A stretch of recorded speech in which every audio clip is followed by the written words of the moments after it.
Hi, Mr. Simone here. The purpose of this video is a secondary video of how to calculate the distance of a line segment on a graph. One of the things you'll see is you'll given two sets of coordinates, and we're going to try to find the distance between those coordinates without having a graph or graph paper. All right, the hint that I gave you here was finding slope. You have two ways that I've taught you to find slope when given 2 points. You can use the slope formula. That is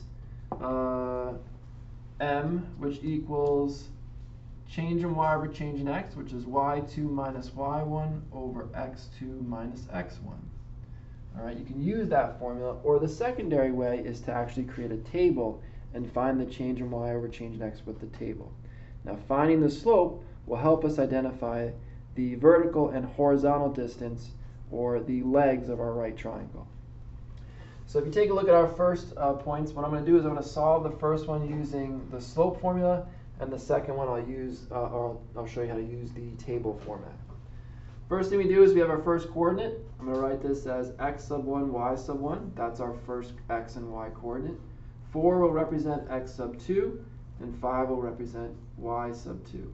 Using our formula, I'm going to substitute in my y2, which is 5, minus my y1, which is 2.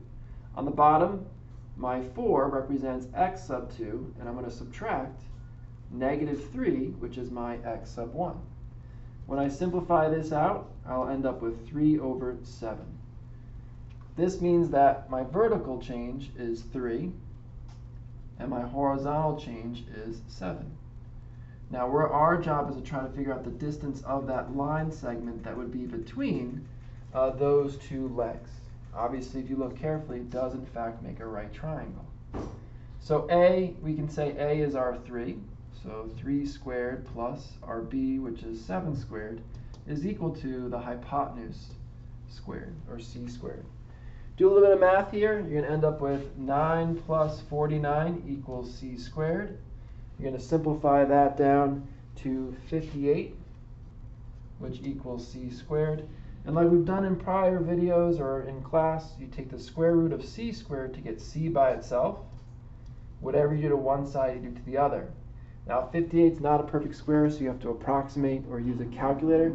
And we get approximately 7.6 units, or 7.6 as our value for that distance.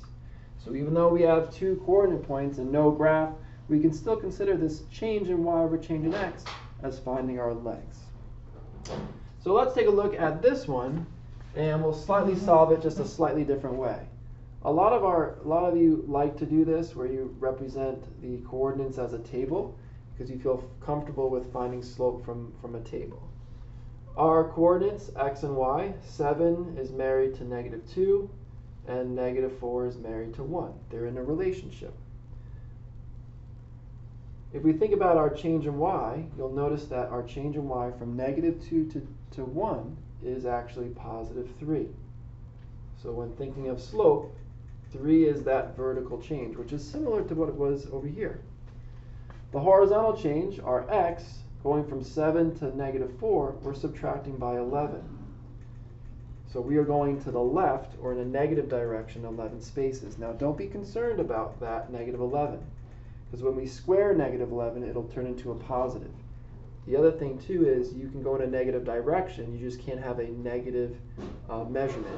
You can't do it. It's impossible. But let's say our A is 3. We'll even plug in that negative 11, even though you can represent it as positive 11, as our B value, and we're going to try to solve for C. We get 9 plus 121, which equals C squared. You're going to get 130 is equal to C squared. Just like we did in the previous problem, we want to isolate C, and we're going to take the square root of both sides. So our C is equal to, we have to approximate 130 because it's not a perfect square. It's about 11 4/10 is probably a pretty reasonable answer. Okay. In geometry, you may be asked to simplify this instead of actually approximating it, but that is one way to calculate the distance between 2 points when you don't have graph paper. You can use what we've learned before about slope to find that vertical and horizontal change, which is our legs, right? It makes our legs. All right, keep watching. Best of luck.